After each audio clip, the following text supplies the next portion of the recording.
Bonjour à tous et bienvenue à l'école Les Mots. Aujourd'hui, nous recevons Claudine Londres, qui est une autrice très chère à notre cœur puisqu'elle a participé à des ateliers d'écriture avant d'en animer chez nous. Bonjour Claudine et bienvenue parmi nous. Bonjour, bonjour Claire. Aujourd'hui, tu vas nous présenter ton nouvel atelier Quand la réalité devient magique. Dans un premier temps, tu vas te présenter toi, tu vas présenter ton parcours d'auteur. Et puis, dans un second temps, nous plongerons un peu plus au cœur de cet atelier. Alors, pour commencer, Claudine, peux-tu nous dire qui es-tu? Alors, qui suis-je? Alors, moi, je suis une petite personne de passage sur Terre. Ce serait la façon dont je me définirais le mieux, mais j'imagine que ce n'est pas la réponse que tu veux. Donc, en fait, moi, je suis une autrice, je suis romancière, mais pendant très longtemps, je n'ai écrit que de la poésie. Et c'est justement en fréquentant un atelier d'écriture que c'est pour ça que c'est intéressant, que je suis venue à la fiction. Je ne pensais pas être capable de pouvoir faire ça. Et j'en profite pour saluer Emmanuelle Favier, qui donne aussi des ateliers à l'école des mots. Et c'est grâce à elle que j'ai écrit ma première nouvelle, parce qu'il y a plusieurs années de ça, je l'ai rencontrée, on m'a parlé d'elle, je me suis inscrite à ses ateliers et j'ai écrit des nouvelles. Et c'est quelqu'un d'assez exceptionnel dans la façon dont elle donne ses ateliers. C'est tellement intelligent, c'est tellement original, c'est juste un bonheur en fait. Voilà. Merci beaucoup, Claudine. Et bonjour à Emmanuel, si vous passez par là. Comme tu es passé justement par la porte, j'ai participé à des ateliers et maintenant tu en animes, est-ce que tu peux nous dire ce qui, toi, te plaît le plus dans l'animation des ateliers d'écriture? Eh bien, j'y retrouve ce que moi j'aime quand je suis des ateliers d'écriture, c'est l'émulation collective, c'est le fait de voir comment une consigne peut être interprétée de façon tellement différente. Je trouve ça très stimulant, je trouve ça fascinant en fait intellectuellement. J'aime beaucoup le fait qu'on partage les émotions. Il se passe quand même des choses très spéciales en atelier parce qu'on est un peu, tout le monde est à nu, hein, parce que quand on écrit, on se met à nu. Et c'est dans un cadre qui est très bienveillant. Donc voilà, on peut rire ensemble et on peut pleurer, hein. Moi, c'est m'est arrivé que des participants à mes ateliers me fassent pleurer en fait avec leurs textes, quoi. Et c'est un endroit, en fait, c'est comme une bulle où on est en sécurité et on peut partager tout ça. Et voilà, ça fait du bien de nos jours, hein, je trouve. Merci beaucoup, Claudine. Et si justement on changeait de bulle et qu'on sortait de la bulle des ateliers d'écriture pour s'intéresser aux autres aspects de ta vie, est-ce que tu pourrais nous dire qui est ton artiste favori en dehors de l'écriture? Alors j'en ai tellement, j'adore l'art, hein, vraiment, je suis fascinée par ça. Mais là, à brûle pour point, je te dirais Pina Bausch, qui est donc une chorégraphe allemande absolument géniale, puisqu'elle a complètement inventé un genre nouveau qui est le théâtre-danse, ou la danse-théâtre, qui depuis a fait tellement d'émules, on en voit partout. Et ces spectacles étaient tellement extraordinaires, ne serait-ce que même visuellement. Par exemple, elle pouvait couvrir tout le plateau de milliers de tulipes avec les danseurs qui dansaient au milieu, où elle faisait pleuvoir sur le plateau, et à tel point que les danseurs les uns aux autres. Et c'est juste fascinant, c'est un univers tellement en même temps avec beaucoup de drôlerie et en même temps, je trouve qu'il y a une part de réalisme magique parce que par exemple, on pouvait voir un homme, un danseur qui buvait une tasse de café mais en portant des gants de vaisselle, des gants vaisselle, ce genre de choses. Enfin, ce n'est que ça en fait, Pina Bausch. Voilà. Ça donne envie d'aller faire ces petites recherches et de se plonger dans son univers. Et est-ce que tu as des héros dans la vie réelle? Alors, est-ce que j'ai des héros? Oui, j'ai des gens que j'admire.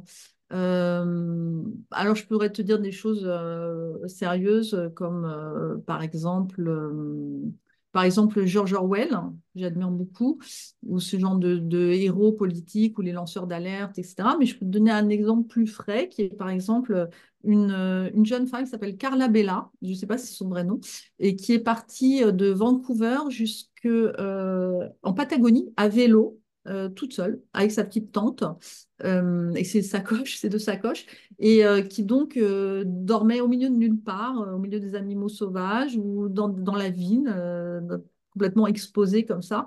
Et je trouve ça très rafraîchissant, sachant qu'en plus, avant ça, elle était partie de Madrid jusqu'au Vietnam en autostop. Voilà, donc moi je trouve ça super. Et je trouve que c'est une source d'inspiration. Effectivement. Et entre la metteuse en scène qui mêle la danse et le théâtre et cette jeune aventurière qui part un sac à dos toute seule pour explorer le monde, on voit que tu as un univers qui est assez riche et très très coloré.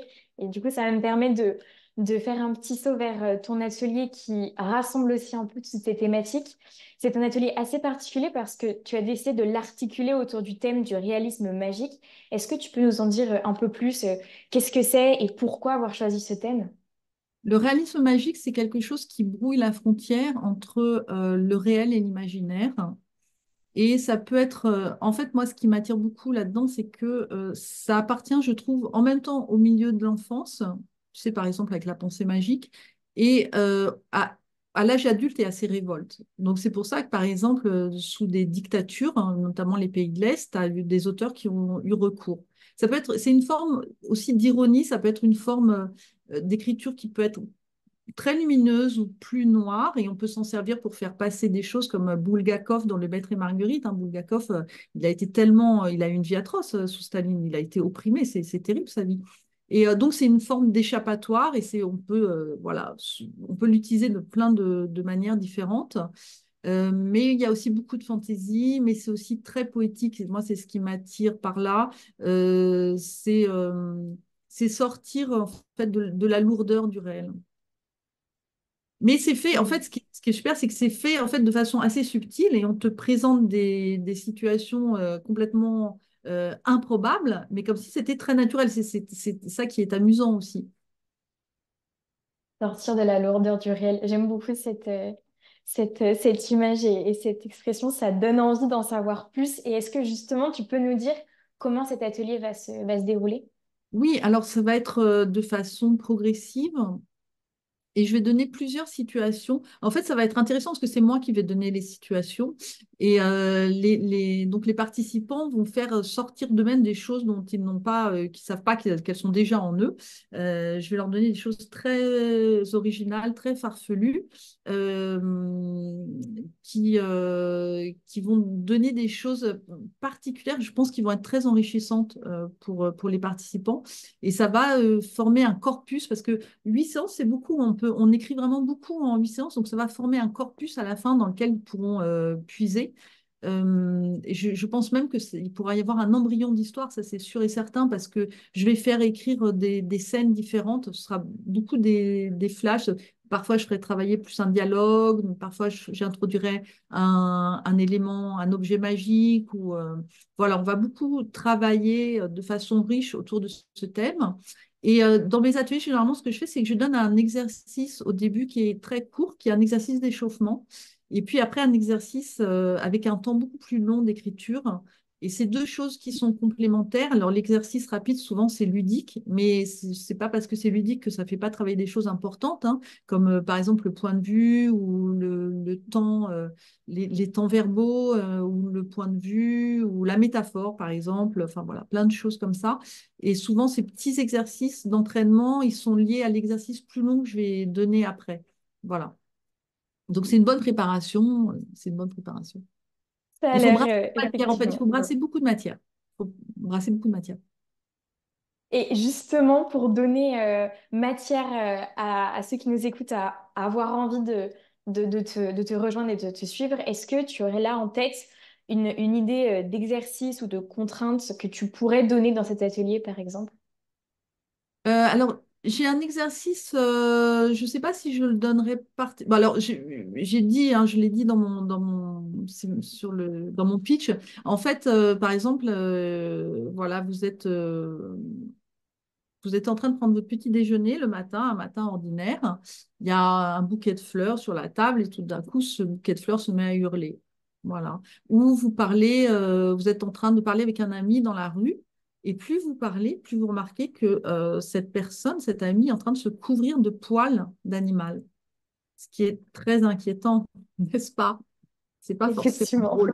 C'est très inquiétant. Et en fait, c'est toute l'art du réalisme magique, c'est d'introduire les choses de façon très fluide, de les rendre naturels. de les rendre Ça, naturelles. Voilà, c'est ce qu'on verra, on apprendra à faire ça dans cet atelier.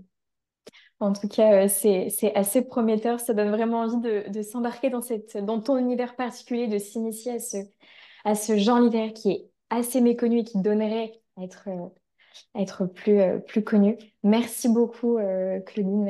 Avec Merci pour plaisir. ce temps et pour ces informations. Très bonne journée et on a hâte de vous retrouver tous et toutes à l'atelier de Claudine. Bonne journée. Au revoir. Au revoir.